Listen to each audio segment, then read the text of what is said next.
Assalamualaikum warahmatullahi wabarakatuh. Perkenalkan, nama saya Iksan Nuraihan Adel, NIM 1202051699, Prodi Ekonomi Syariah kelas I. Saat ini saya akan menjelaskan topik yang bertemakan dengan negara hukum. Negara hukum adalah negara yang berdiri di atas hukum yang menjamin keadilan kepada warga negaranya, yang mana keadilan tersebut merupakan syarat bagi tercapainya kebahagiaan hidup untuk warga negara, dan bersifat keadilan itu perlu diajarkan kepada setiap manusia agar dapat membuat warga negaranya menjadi baik. Negara hukum berdasarkan pada keyakinan bahwa kekuasaan negara harus dijalankan atas dasar hukum yang adil dan baik. Ada dua unsur dalam negara hukum, yaitu pertama, hubungan antara pemerintah dan yang diperintah tidak berdasarkan kekuasaan melainkan berdasarkan norma objektif yang juga mengikat pihak yang memerintah. Kedua, norma objektif itu harus memenuhi syarat bahwa tidak hanya secara formal melainkan dapat dipertahankan berhadapan dengan ide hukum. Hukum menjadi landasan tindakan setiap negara. Ada 4 alasan mengapa negara menyelenggarakan dan menjalankan tugasnya berdasarkan hukum. Yang pertama adalah demi kepastian hukum. Yang kedua, tuntutan perlakuan yang sama. Ketiga, legitimasi demokrasi. Keempat, tuntutan akal budi. Negara hukum berarti alat-alat negara mempergunakan kekuasaannya hanya sejauh berdasarkan hukum yang berlaku dengan cara yang ditentukan dalam hukum itu. Dalam negara hukum, tujuannya suatu perkara adalah agar dijatuhi putusan sesuai dengan kebenaran. Tujuan suatu perkara adalah untuk memastikan kebenaran, maka semua pihak berhak atas pembelaan atau bantuan hukum. Unsur negara hukum. Ada beberapa unsur negara hukum. Pertama adalah hak dasar manusia dihargai sesuai dengan harkat dan martabatnya. Kedua, adanya pemisahan atau pembagian kekuasaan untuk menjamin hak-hak itu. Yang ketiga adalah pemerintahan, dilakukan berdasarkan peraturan perundang-undangan. Keempat, hadirnya peradilan administrasi dalam perselisihan antara rakyat dan pemerintah. Ciri-ciri negara hukum. 1. Kekuasaan dijalankan sesuai dengan hukum positif yang berlaku. Kedua, pekerjaan negara berada di bawah kontrol kekuasaan kehakiman yang efektif. Ketiga, berdasarkan sebuah undang-undang yang menjamin HAM. Yang keempat, menuntut pembagian kekuasaan. Ciri negara hukum menurut pakar hukum.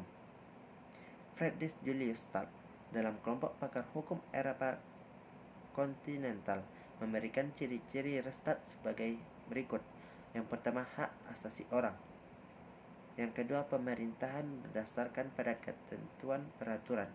Yang ketiga, peradilan administrasi dalam perselisihan.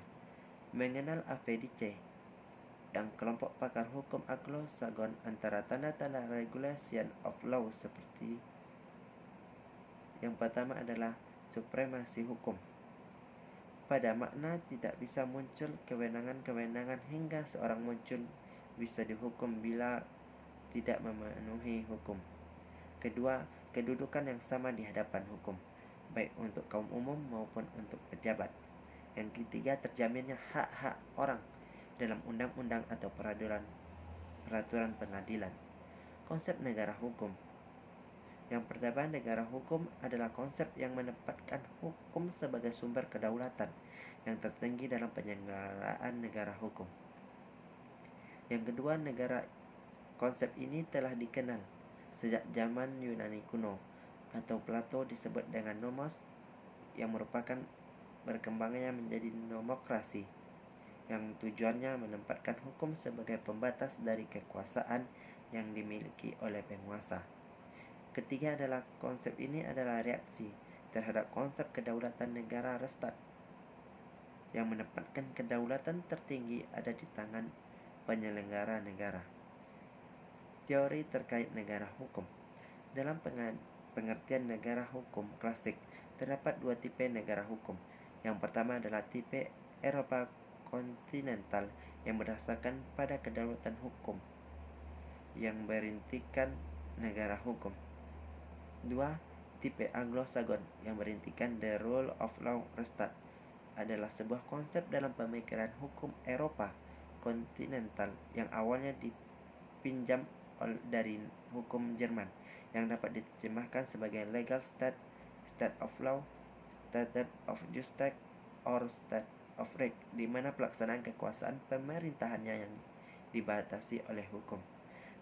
Friedrich mengucapkan setidaknya terdapat 4 unsur restat, yaitu yang pertama adalah jaminan terhadap hak asasi manusia, 2 adanya pembagian kekuasaan, ketiga pemerintah berdasarkan peraturan perundang-undangan, keempat adanya peradilan administrasi negara yang berdasarkan independen. Istilah the rule of law ditemukan dalam buku A.V.D.C. yang berjudul Introduction to the Study of the Constitution. Di dalam buku yang banyak dipakai dalam kajian tentang negara hukum ini, D.C. menjelaskan keunikan cara berhukum orang-orang Inggris yang menganut sistem common law. D.C. menarik garis merah dari cara berhukum tersebut sebagai sebuah konsep the rule of law, di mana masyarakat dan pemerintah taat dan patuh kepada hukum, sehingga ketertiban dalam menikmati bersama-sama yang tidak ditemukan di beberapa negara Eropa lainnya.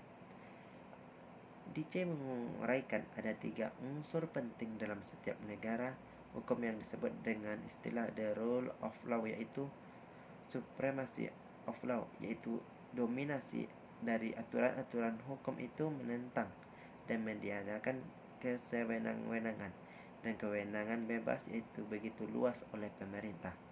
2. Equality before the law, yaitu persamaan di hadapan hukum atau penundukan yang sama dari semua golongan kepada ordinary law the land yang didasarkan oleh ordinary court.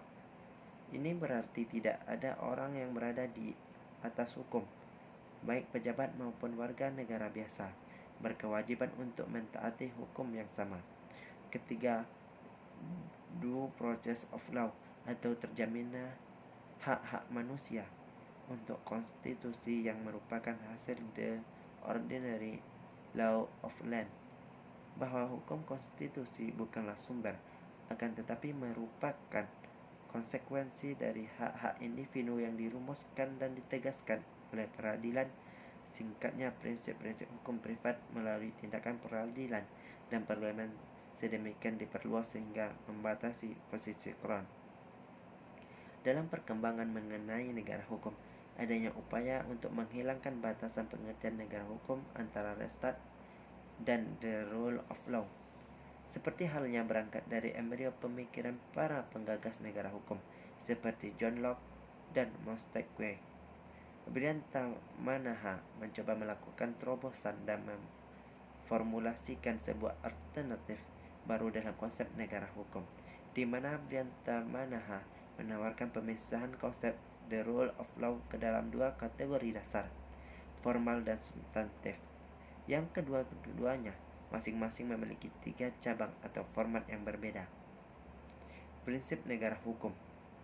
Para sarjana Eropa kontinental yang diwakili oleh Julius Stadt menuliskan prinsip negara hukum dengan mengimplementasikan: pertama, perlindungan hak asasi manusia; kedua, pembagian kekuasaan; ketiga, pemerintahan berdasarkan undang-undang; 4, peradilan tata usaha negara. International Commission of Jurists pada konferensinya di Bangkok pada tahun 1965 juga menekankan prinsip-prinsip negara hukum yang seharusnya dianut oleh sebuah negara hukum. Yang pertama ada perlindungan konstitusional, artinya melainkan selainnya menjamin hak-hak individu. Konstitusi harus pula menentukan cara prosedural untuk memperoleh perlindungan dan hak-hak yang dijamin. 2. Badan-badan kehakiman yang bebas dan tidak memihak. Ketiga, pemilihan umum yang bebas. Keempat, kebebasan menyatakan pendapat. Kelima, kebebasan berserikat atau berorganisasi dalam beroposisi. Keenam, pendidikan kewarganegaraan. Jimli As-Siddiqui meneruskan kembali prinsip-prinsip negara hukum dengan menggabungkan pendapat dari sarjana-sarjana Anglo-Sagon dengan sarjana-sarjana Eropa kontinental. Menurutnya, dalam negara hukum pada artinya yang sebenarnya harus memuat 12 prinsip, yaitu: yang pertama, supremasi hukum. Kedua, persamaan dalam hukum. Tiga, asas legalitas. Empat, pembatasan kekuasaan. 5. Organ-organ eksekusi independen. Keenam, peradilan bebas dan tidak memihak. 7. Peradilan tata usaha negara. 8. Peradilan tata negara. 9. Peradilan hak asasi manusia. 10.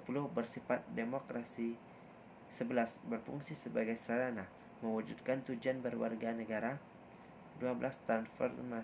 Transparansi dan kontrol sosial. Sistem negara hukum di dunia. Ada beberapa jenis sistem hukum yang berada dianut oleh negara-negara di dunia. Yang pertama adalah sistem hukum Eropa. Kedua, common law system. 3. Sistem hukum Anglo-Sagon. 4. Sistem hukum adat kebiasaan. 5. Sistem hukum negara. Sistem hukum negara agama. Negara hukum di Indonesia. Yang pertama adalah landasan yuridis negara hukum Indonesia. Kedua, perwujudan negara hukum Indonesia. Macam-macam bidang hukum di Indonesia. Pertama adalah hukum pidana, dan yang kedua adalah hukum perdata, dan ketiga adalah hukum acara.